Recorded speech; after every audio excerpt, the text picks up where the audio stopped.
Essa notícia, oriunda do nosso querido Rodrigo Vessone, traz mais uma confissão de dívida de Duílio Monteiro Alves. Corinthians teve quase 9 milhões de dívida reativados após documento assinado por ex-presidente. Explica, Vessone, que é uma confissão de dívida.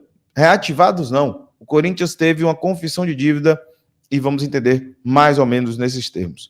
Percebam apenas uma coisa que eu queria chamar a atenção nesta matéria do Rodrigo Vessone. A matéria já tem as aspas do Duílio Monteiro Alves e também do nosso jurídico, que é o jornalismo como deveria ser. Mas quando é incisivamente atacado o Duílio, ele sempre tem as aspas. Quando não tem a resposta, demora 24 horas mais ou menos, como foi a questão das notas, né? Mas vamos lá. Parte dos 60 milhões cobrados pelo empresário Carlos Leite poderiam não ser um problema na justiça para a atual gestão do Corinthians. Neste momento, o agente tem 3 processos ativos com pedidos de bloqueio das contas do clube. Esse valor total descrito acima poderia ser diminuído em cerca de 9 milhões de reais. Segundo o levantamento do portal Meu Timão, valor esse correspondente a alguns débitos que ultrapassam o período de 5 anos e juridicamente estariam prescritos. Eu havia dito isso daqui no começo do ano, tá? Eu fiz a análise tanto dos casos do Carlos Leite quanto do André Cury. Tem cortes no canal tratando sobre a possibilidade, inclusive, da questão de passarem da execução para o conhecimento, que é a fase que está no caso Leite, extremamente mal conduzido pelos profissionais, os colegas, mas, evidentemente, isso foi benéfico ao Corinthians.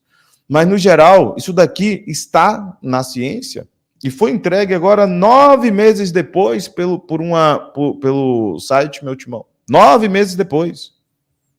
E eu fiz isso daí na hora que estavam com as ações em curso. Mas vamos lá.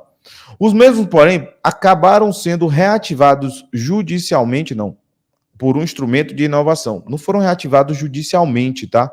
Está absolutamente equivocado essa questão de acabaram sendo reativados judicialmente. Foram ativados extrajudicialmente no momento em que ele assina uma repactuação, tratado naquele momento como uma novação. Isso aí não é judicial, é entre as partes. Por quê? Porque havia uma dívida com o Carlos Leite, eles estavam prescritos, e aí você assinou uma repactuação, ele repactua o valor devido, mesmo prescrito, a uma nova condição de pagamento. Então, indicando que você confessa que você deve, mesmo prescrito, e quer pagar. E aí você dá seguimento a esses valores. Certo? Então, está equivocada esse trecho, tá? Por um instrumento de inovação de dívida assinado por Duílio Monteiro em novembro do ano passado, quando ainda era presidente do Corinthians. Vale destacar que vários das repactuações realizadas pelo Duílio Monteiro Alves foram iniciadas no início de 2023, ali em torno de abril de 23, e foram seguindo o ano inteiro. Algumas delas deveriam cessar em 2023. Só que, curiosamente, nenhuma delas foi paga, tá? Nenhuma. Absolutamente nenhuma foi paga. A do André Cury, por exemplo, tinha início, salvo engano, em abril e terminaria exatamente ao final do seu mandato. Parcelado, divididinho, etc. E tinha como mote principal em relação a isso, juros piores, caso você não cumprisse, né? E aí limparia a barra do Duílio Monteiro Alves. Sabe quanto o Corinthians pagou nessas repactações com o André Cury? Absolutamente nada. A dívida que era de 2020 a 2023 virou quase 100% do valor que era inicial originário da dívida. Mas o Duílio vai falar sobre isso, né? Só que isso não é gestão temerária, viu, gente? Isso daí absolutamente tem um motivo e o Duílio vai explicar para vocês. Vamos lá. O documento reativou alguns débitos de intermediação, comissão e direitos de imagem de jogadores ligados a Carlos Leite, como, por exemplo, Cássio, Fagner, Ramon, Elias, Camacho, Matheus Vital, Felipe Bastos e Jonathan. Os débitos potencialmente poderiam ser ignorados pela justiça, mas ganharam vida com o instrumento de novação, de repactuação de dívida que virou novação. Entre os débitos que poderiam não existir, o que mais chama atenção é relativo ao ex-volante Felipe Bastos. Das 25 parcelas de R$252 mil que ficaram pendentes, 17 estariam prescritas judicialmente se não fosse o instrumento de inovação. O valor? 4,2 milhões. Em novembro do ano passado, ainda na gestão do William Monteiro Alves, o Corinthians se comprometeu a pagar Carlos Leite com a receita das placas de publicidade. Para isso, um instrumento de inovação foi feito repassando parte do valor do contrato com a Brax ao agente. A Brax, porém, se recusou a assinar o contrato que teria o Corinthians como anuente da seção de crédito. Segundo Carlos Leite, em entrevista na época do GE. Globo, uma exigência feita por Augusto Melo para que o Corinthians, sob sua gestão, pudesse manter relação comercial com a empresa de marketing esportivo. Vale destacar que o Augusto Melo, bem claramente, foi contra essa cessão ao Carlos Leite, pela prescrição, e aí fica aqui apenas um esclarecimento.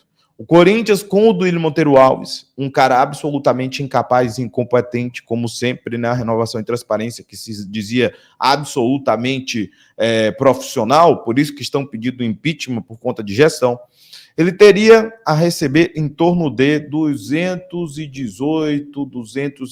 milhões aproximadamente. Desses, 60 milhões seriam para o Carlos Leite, nesse acordão que foi feito entre o empresário e o Corinthians. O Augusto Melo brecou, fez uma renegociação e acabou fechando, no final das contas, 340 milhões. Portanto, algo em torno de 140 milhões a mais nessa negociação, que virou, inclusive, a garantia de vários acordos. Duílio Monteiro Alves ia entregar, então, 60 milhões durante esses 5 anos de contrato, né, como garantia, e o Corinthians ficaria com meros 140 milhões na mão. Parabéns aos envolvidos. Duílio defende a ação, Pantaleão se posiciona. Que bonito. Temos as duas partes agradecendo ao Duílio Monteiro Alves pela grande capacidade, né, de já ter suas aspas dentro dessa possibilidade. Vamos lá. A pedido do portal Meu Timão, claro, né? A pedida do portal Meu Timão é óbvio, né? Vamos lá. Duílio Monteiro Alves falou sobre esses débitos que foram reativados judicialmente após um instrumento de inovação, que é a confissão de dívida, assinado por ele em novembro do ano passado. Segundo ele, os débitos poderiam ser maiores no futuro caso isso não fosse feito. O Corinthians negociou dívidas pendentes com o empresário mencionado, como já feito em outras oportunidades e outras gestões, a fim de proteger o clube de execuções judiciais em valores superiores. Lembramos ainda que essa renegociação passou pela Comissão de Justiça do Conselho Deliberativo, sem que se indicasse qualquer irregularidade, afirmou o presidente. E aqui eu falo para vocês, existem cúmplices. O Conselho Deliberativo é formado por cúmplices desse tipo de, vou dizer apenas, gestão temerária. Porque o que a gente está vendo aqui? Vamos empurrar com a barriga, né? Todos os débitos, deixa ele crescer, vamos empurrando com a barriga, porque temos medo de ser executados. Agora pergunta do Duílio Monteiro Alves, qual era o valor de origem e qual é o valor que ficou a dívida? Por quê? Porque ele empurrou com a barriga. Ele simplesmente deixou crescendo um bolo de neve que o Corinthians se tornou absolutamente incapaz de pagar de forma imediata, de forma parcelada ou com acordo entre as partes. Isso porque, se você, como eu já falei aqui, tivemos um aumento de dívida de vários desses empresários em 100% em 3 anos. Alguém consegue fazer um investimento aqui, hoje em dia, com garantia de 100% de retorno em 3 anos? O fundo de investimento Corinthians consegue. Só o Duílio, o André Sanches e a Renovação e Transparência conseguem esse feito. E olhe que os juros que ele não fala nessas aspas, por exemplo, foram acrescidos. Antes, 5% foi para 10%. O índice que antes era o IGPM virou o índice da CID, que estava em 10%, 13%. Até, no momento que ele fez, estava em 13,75%. Hoje está em 11%, não mudou. E tem a perspectiva, 10 e pouquinho, né, agora, dá com a perspectiva de subir de novo. Então, evidentemente, não estamos em um momento de dizer, nossa, melhoramos a condição porque vamos evitar a execução. Ora, se você não tem condição de fazer esse tipo de acordo e arcar com esse acordo, na minha concepção, e assim, observando de forma bem abrangente, esse acordo é uma simulação. Absolutamente simulação, porque um dos critérios para um contrato entre duas partes é a boa-fé das duas partes no cumprimento do acordo. As novações que foram feitas pelo Duílio Monteiro Alves foram com a finalidade de não pagar. Não houve pagamento. Ele não pagou em momento nenhum. Absolutamente nenhum. Certo? Então, isso daqui é absolutamente uma forma de simular um acordo para empurrar para o outro. E, neste caso, sobrou para o Augusto Melo, que está tendo dificuldades, porque a gente vai ver daqui a pouquinho também, em arcar com esse tipo de acordão, né? Mas vamos lá. Vamos seguir a grande matéria, que tem alguns erros, né? A reportagem do meu timão também entrou em contato com o Dr. Leonardo Pantaleão para comentar o fato. E o mesmo respondeu. Dívida prescrita é uma obrigação financeira que perdeu seu direito de cobrança em razão do decurso do tempo, conforme os prazos estabelecidos pela legislação. Porém, quando repactuada, ressurge para o universo jurídico, restabelecendo obrigações antes já encerradas, afirmou Pantaleão. Existe um entendimento, e eu divido aqui do nosso querido Pantaleão, com todo respeito, nosso colega e um grande advogado. Eu sei que há muito mais do que direito nesse aspecto. Estamos diante de uma situação em que a jurisprudência entende que você, se tiver uma repactuação com créditos prescritos, eles podem ser contestados na justiça e não haver esse pagamento.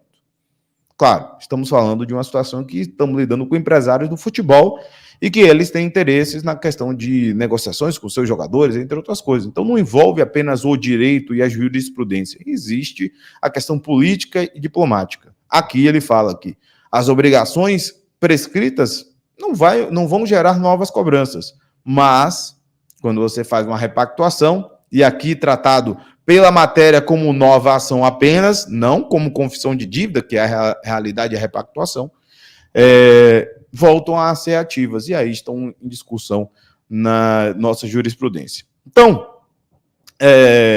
o que eu posso dizer sobre tudo isso?